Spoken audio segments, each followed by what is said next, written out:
Welcome! In front of me I have the KODAK Tab K12 and I'll be going over unboxing, quick look at the device, its specifications as much as I can find, and just give you my general opinions about it.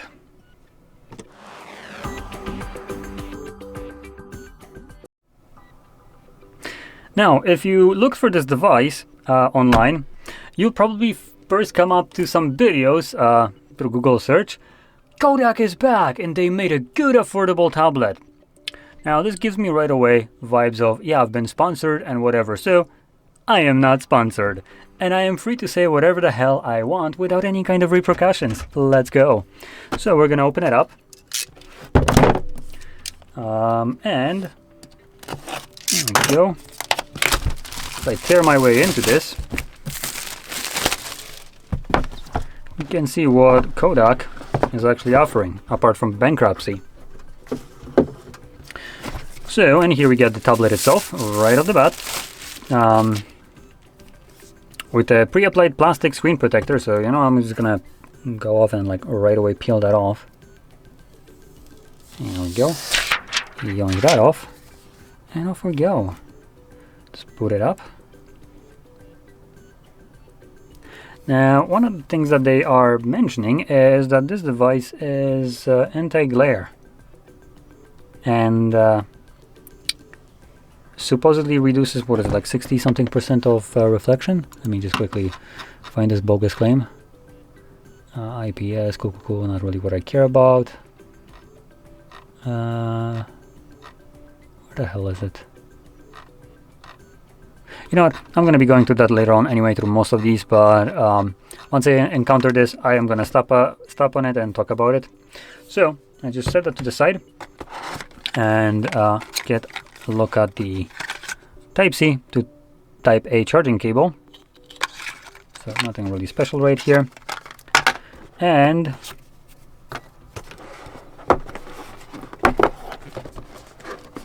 come on. There we go. Didn't want to tear it apart. Oops. That's not how it's supposed to be opened.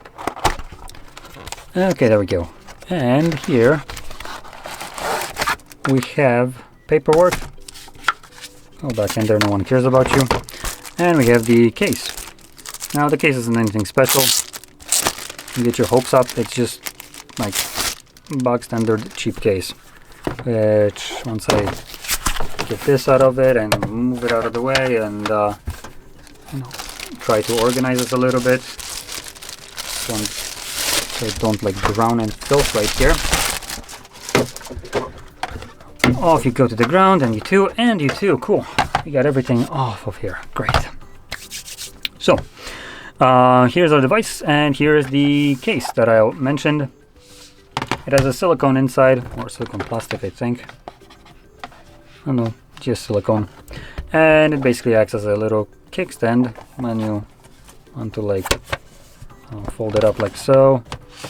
So you can just prop it up, or probably prop it up in some other way, which I haven't found out yet how, but whatever. It's just a box standard cheap case. So let's take a look at the device itself. And right off the bat I can already see discoloration in the LCD display right here. And this is from off an angle. I can still see it looking directly at it. And surprisingly enough, you can actually probably see it too. See this bright line right here? Yeah, that's not supposed to be here. This is just, well,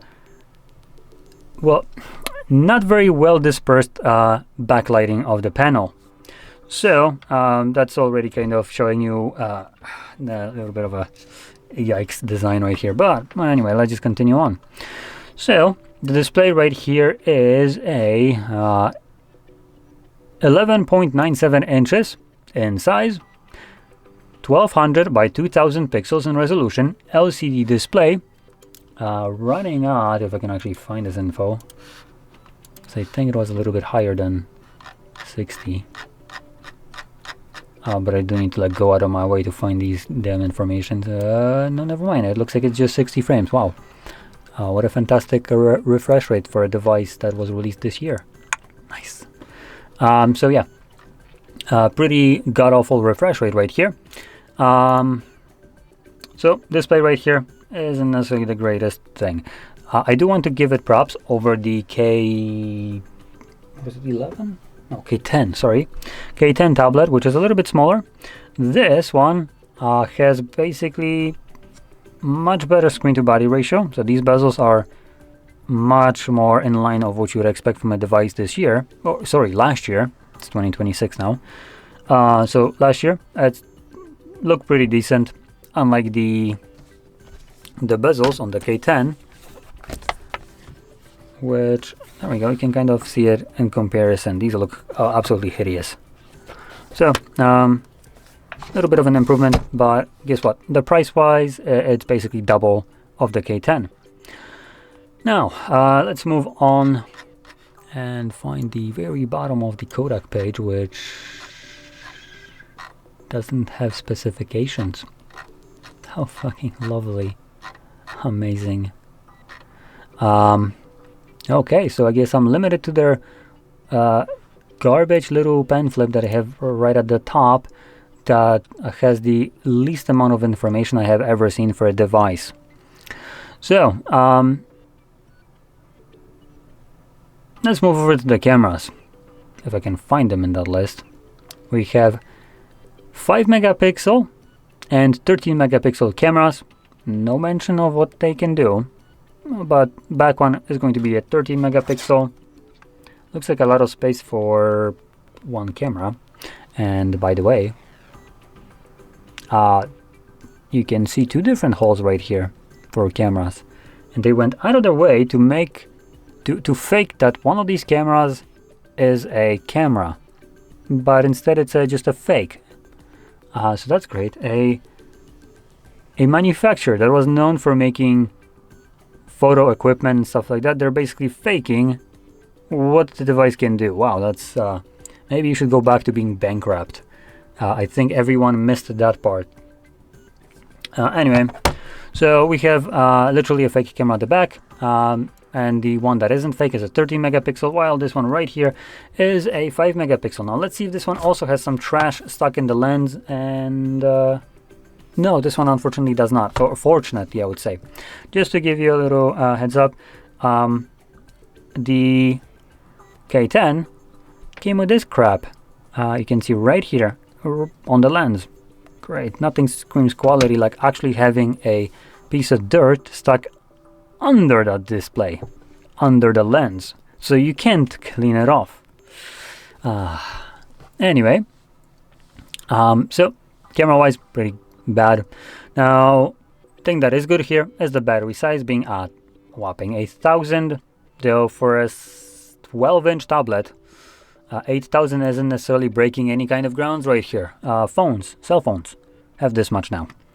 So it's kind of lackluster in this department. Now, I'm trying to see if there's anything else worth mentioning from this garbage list that they have right here of specifications. They have 6 gigabytes of RAM and 128 gigabytes of storage, which is pretty decent. Now, if we start scrolling down, they basically list a bunch of this, like full HD 12-inch display, IPS LCD, though they didn't mention that it's an LCD because we know what LCD is, which is garbage. Not very many people know what IPS is, but anyway, a 5 megapixels plus. Wait, so there is a third camera. It's a 2 megapixel, which they didn't mention. They mentioned it on the picture, but not in the spec sheet. Great. 12 hours video playback, 50% in 45 minutes. I assume that's charging. So we have 18 watts of fast charging speed for that 8,000 mAh battery. Again, we have display, which they mentioned it again. Oh, and again, the display isn't that great, Kodak. You don't need to literally glaze this crap. Oh, okay, that's fourth time that they mentioned it. Cool. Surprisingly enough, we have desktop mode in here for productivity, though. Yeah, I don't know how well that works. Charges 0 to 50% in 45 minutes. Again, this is the second time they mentioned that. Cool. 18 watts charging. That's the second time they mentioned that again. Capture every moment. Oh, the cameras. That's the third time they mentioned cameras. Cool.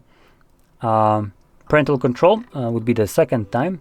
And packaging, instructions, cables, the case, and the device. Cool.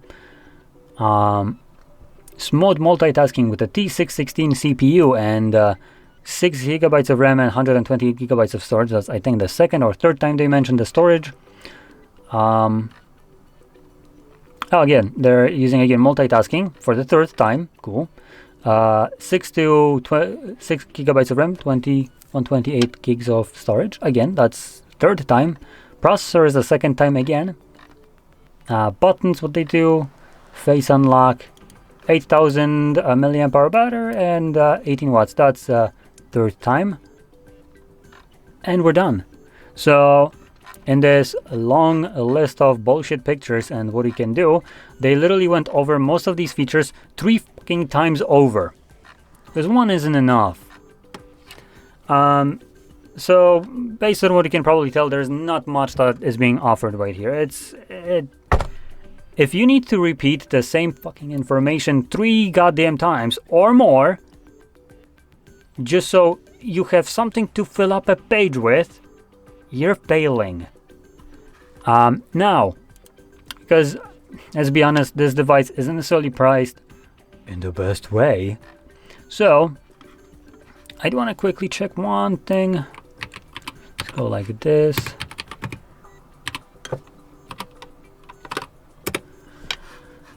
Let's see how these compare to.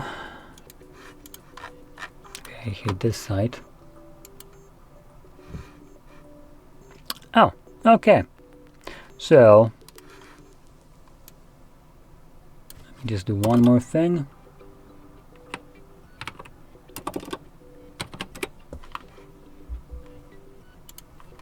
I'm basically double checking and done double checking. Cool.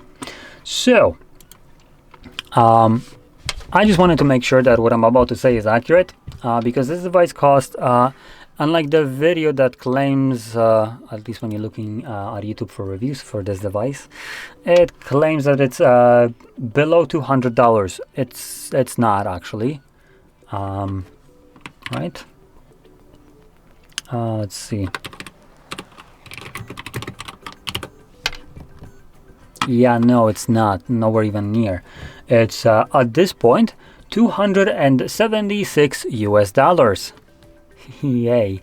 Now, for that price, it's grossly expensive for literally nothing here that is worth that money. There is nothing justifiable in this price tag.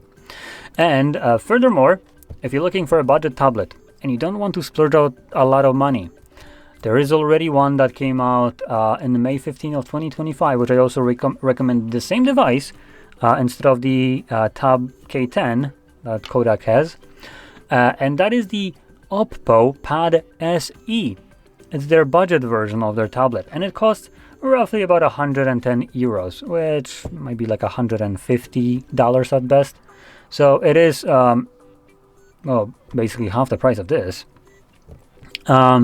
And it comes with a bigger battery, faster charging, better processor.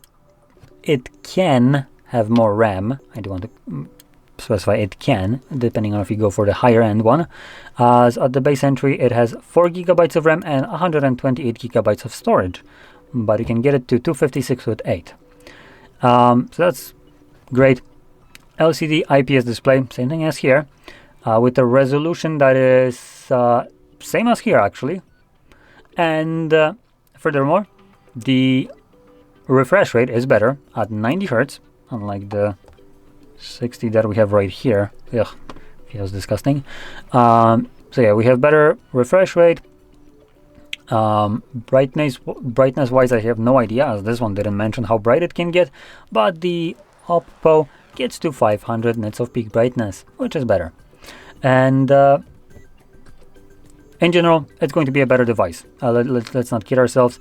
It is the only thing, it is going to be smaller, as it's only 11 inches. Well, only 11 inches, opposed to this one being 12. But that being said, you get a cheaper device that is better than this one. Faster, better in every way. So you might as well spend your money where it's actually getting you a little bit further with the thing that you're buying. And that's what I would be primarily recommending. So yeah, that's about it. Now, like I said, I'm not sponsored by them, nor anyone else. So whatever I say, it's actually coming just from my general experience and what I have had here, unboxed and used. So what I can say is that this is nowhere near worth the money that they're charging, and there are much better options, which one of them is one that I'm listing, and it's literally the first one that comes to my mind. I haven't done like deep research into trying to find whatever was the best. It's literally the first thing that came to my mind right now that outperforms this without much of a struggle and has a better price than this. Now, that being said, I don't want to be unfair. This one does come with a case. Sure as shit ain't worth $100. So there we go. Now anyway, if you found this video helpful, don't forget to hit like, subscribe, and thanks for watching.